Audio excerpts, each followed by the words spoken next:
Hi everyone, my name is Margaret Hinsey and I want to paint a picture for you all today about a vision of an equitable school culture. I want to start with a simple yet powerful question. What is the vision of what we want our school to be? Not just today, but in the years to come. An atmosphere that prepares students for success, yes, but also for something far deeper. A world where they can not only thrive academically, but also grow into ethical, responsible, and compassionate individuals. Today I want to talk about how we can build that kind of school culture, one rooted in integrity, transparency, trust, digital citizenship, collaboration, perseverance, reflection, and lifelong learning. These values not only form the foundation of good students, but of responsible global citizens. At the core of this vision is a belief in fairness, a school where every voice matters and where opportunities for growth are available to all, regardless of background or circumstance, where students have access to the tools and resources they need to succeed, and where they know that their contributions, whether big or small, are valued equally. But fairness alone doesn't create a thriving culture. Fairness must be supported by integrity and trust.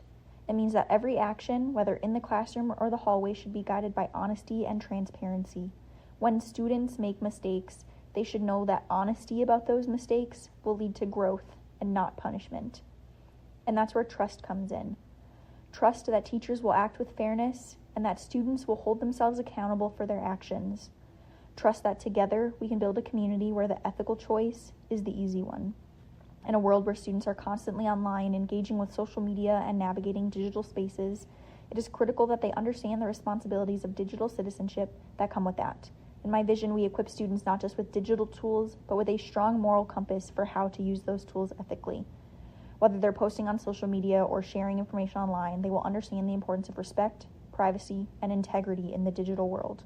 Then there's collaboration. This is one of the pillars that strengthens the whole community.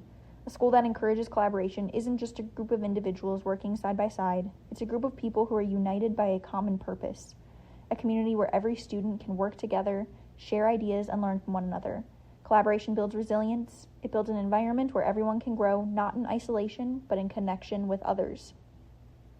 In a classroom where challenges are embraced and not feared, students understand that failure is not the end, but a step on the road to success.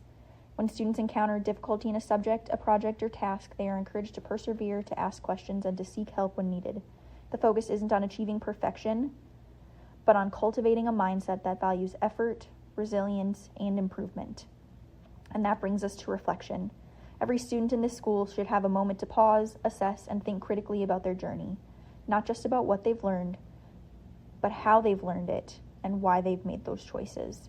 This reflection helps them grow as individuals, improves their decision-making, and reinforces the idea that learning is a lifelong journey and not just something that ends with a test. Let me paint a picture for how these values translate into decision-making. Imagine you, as an administrator, receive a small grant to improve student support and must determine where to allocate the limited resource. You have to decide where to allocate these funds towards expanding services for students with disabilities, enhancing English language learner programs, or increasing mental health support. All of these things should be addressed, so you must decide whether to prioritize one group for the grant and potentially leave other needs underaddressed, or decide to spread the funds across multiple programs to provide support, albeit limited to all groups but lessening the impact of the grant. This is a moment of ethical decision-making. There may not necessarily be a right choice, but one does have to be made. As the administrator, you must balance the immediate needs of each group and the long-term equitable outcomes of targeted support, knowing that no choice will fully address the diverse needs of the student population with this specific funding grant. But here's where transparency and collaboration come in. The administrator is the one who determines where the funding goes in the end, but getting feedback from critical stakeholders may make the decision a bit easier to determine. Working with a diverse group of staff would ensure that multiple perspectives are taken into account, and at the end of the day, not everyone is going to be satisfied, but by taking this approach, you are transparent with your staff about the situation and are able to collaborate to come to a consensus. The beauty of a school built on these values is that it's never static. It's always evolving, always learning. It's a school where teachers and students alike are lifelong learners, always able to achieve what they put their minds to, and utilizing their unique identity to better understand each other and create a more inclusive and equitable world. In this school, professional norms are not just a set of rules, they are the heartbeat of a community that believes in each other's potential. It's a place where we can all thrive together with integrity, fairness, and trust leading the way.